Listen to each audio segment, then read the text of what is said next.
Well, Daniel and his three companions, Shadrach, Meshach, and Abednego, had gone through the schools of the Babylonians, and so they were numbered among the wise men. And a man by the name of Arioch, he was the captain of the king's guard. He showed up one evening and he begins to knock on Daniel's door. I wonder what that conversation was like as Daniel opens the door in the middle of the night and says, yeah, Arioch, what can I get for you? Daniel, I'm here to kill you. Whoa, really? Pinch myself. Oh, I'm not dreaming. I wish I was. Why? Why are you here to kill me? And he made the thing known to Daniel. He said, well, the king has had a dream and he wants to know the dream and the interpretation. Nobody can tell it to him. Pick it up with me in verse 14.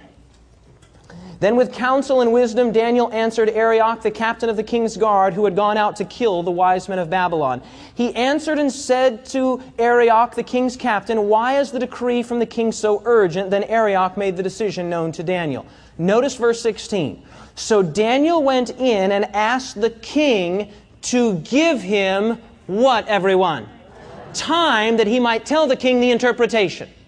Now think about that for just a moment. Daniel goes in before the king. Quick question for you. Does Daniel know the dream at this point? Does Daniel know the interpretation at this point? But Daniel knows the one who knows the dream. He goes in before the king. Do you think that took faith, yes or no? What he basically said is, King, I don't have it now, but I know who does have it, and if you'll give me, what everyone? Time, I can deliver the goods. Well, then Daniel did the same thing that you would do. Verse 17, then Daniel went to his house and made the decision known to Hananiah, Mishael, and Azariah, that's Shadrach, Meshach, and Abednego, his companions. Why? Verse 18, so that they might seek the mercies from the God of heaven concerning this secret, so that Daniel and his companions might not perish with the rest of the wise men of Babylon. In other words, they went and prayed about it. Isn't that what you'd do? I said, isn't that what you'd do? I mean, if your neck was on the line and you knew you had to come up with the goods, you would pray about it. You know, the proverbial airplane that takes off of the tarmac there and it's filled with 300 sinners. And they get up about 40,000 feet up into the air and they begin to encounter some turbulence and all of a sudden you got 300 saints on board.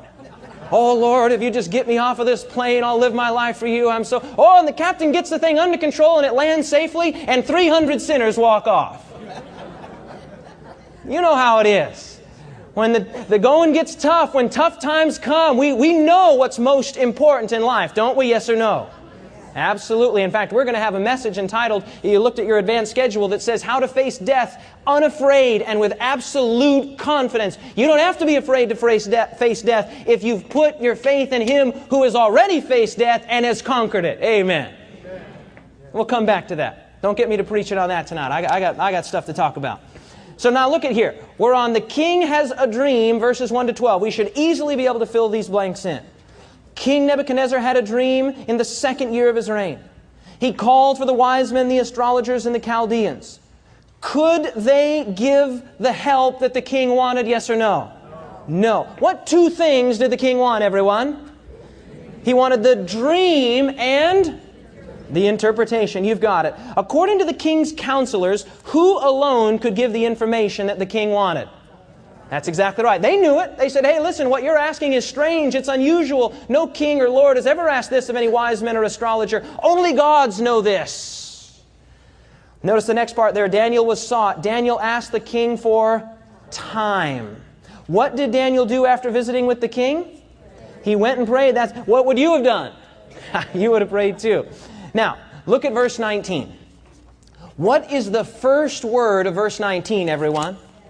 Yeah, my Bible, it says, then. Now, I want you to think about that for just a moment. Then is a chronological term. It's a term that has to do with time. With what, everyone? Time. Now, look at it, verse 17. Then verse 19, then the secret was revealed to Daniel in a night vision, so Daniel blessed the God of heaven. Wouldn't you?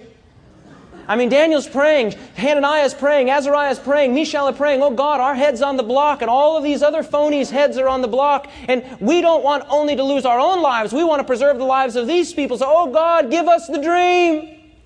And God came through right on time. Isn't that awesome? Are you with me? Yes or no? Have you ever had God answer a prayer? You know that sense, that feeling that God is at work. So the Bible says Daniel blessed the God of heaven. Notice what he says in verse 20. He has a little praise session there. Daniel answered and said, "Blessed be the name of God forever and ever. For wisdom and might are His, and He changes the times and the seasons. He removes kings and raises up kings." This gives you a little hint into what the dream is actually about. "Knowledge to those who have understanding. He reveals deep and secret things. He knows what is in the darkness, and the light dwells with Him." Verse 23, "I thank you and praise you, O God of my fathers." Wouldn't you be thanking Him and praising Him? Yes or no? Sure you would. "You have given me wisdom and might, and have now made known to me what we asked of you, for you have made known to us the king's demand." Now notice right there in your study guide it says, what was the first word of verse 19? The word is "then." Why is this word so important in this setting? Because the Bible teaching is you have to ask before God can give. Did you hear that? You have to ask before God can give you many of the things that you so desperately need. Why? Because God's a gentleman. He doesn't want to violate your free will. He doesn't want to violate your free choice. God says, "Ask and ye shall receive." In fact, that's the next page of your study guide there. Turn the study guide over. Remember the words of Jesus in Matthew chapter 7, verse 7. "Ask and it will be given you. Seek and you will find. Knock and it will be opened to you. For everyone who asks receives. He who seeks finds. And to him who knocks it will be opened." Notice how easy this is to remember. Ask, seek, knock spells A-S-K. Isn't that easy? Beloved, that is a principle of the Bible. Ask and ye shall receive. Seek and ye shall find. Knock and the door shall be opened. Why is it that God could come through in that tight spot? Why was it that God could deliver the prayer, the answer to the prayer right on time? Because they, what everyone? Asked. You've got it. Now, this is where the plot really thickens. This is where the drama intensifies. We pick it up in verse 24.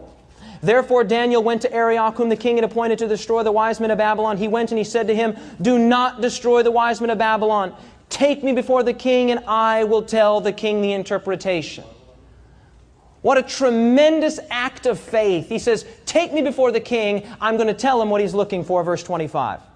"Then Arioch quickly brought Daniel before the king, and he said to him, 'I have found a man of the captives of Judah.'" Makes you wonder who really found who, but that's beside the point. "Who will make known to the king the interpretation.'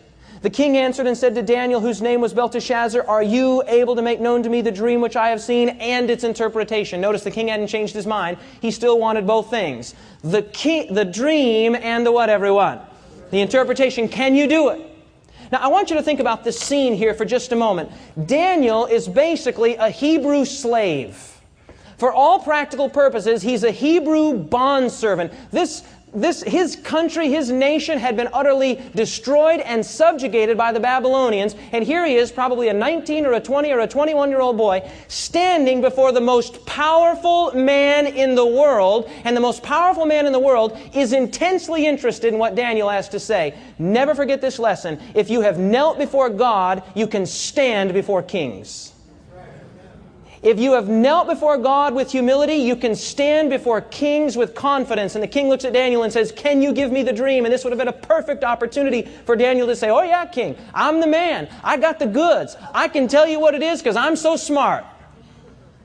But I want you to notice what Daniel does. Verse 27, "Then Daniel answered in the presence of the king, 'The secret which the king has demanded, the wise men, the astrologers, the magicians, and the soothsayers cannot declare to the king. But there is a what? A God in heaven who reveals secrets. And He has made known to King Nebuchadnezzar what will be in the latter days." Notice Daniel takes no credit whatsoever for himself. He says, "It's not about me, king. It's about God. And God has shown you this dream so you can know what happens in the latter days. Your dream and the visions of your head upon your bed were these." Verse 29. "As for you, O king, thoughts came about into your mind while you were on your bed about what would come to pass after this." Notice that. In verse 28, he says the latter days. In verse 29, he says the dream has to do with what takes place after this. "And He who reveals secrets has made known to you what will be." 3 times he says it's about the future. It's about the future. It's about the future. Verse 30, notice the humility in Daniel's voice here. "But as for me, this secret has not been revealed to me because I have more wisdom than anyone living. But for our sakes who make known the interpretation to the king, and that you may know the thoughts of your own heart." Hey, that's one of our 4 essentials of Bible prophecy, isn't it? Remember that? Wasn't that one of our 4 essentials of Bible prophecy? Sure it was. Go back and look. That's number 3.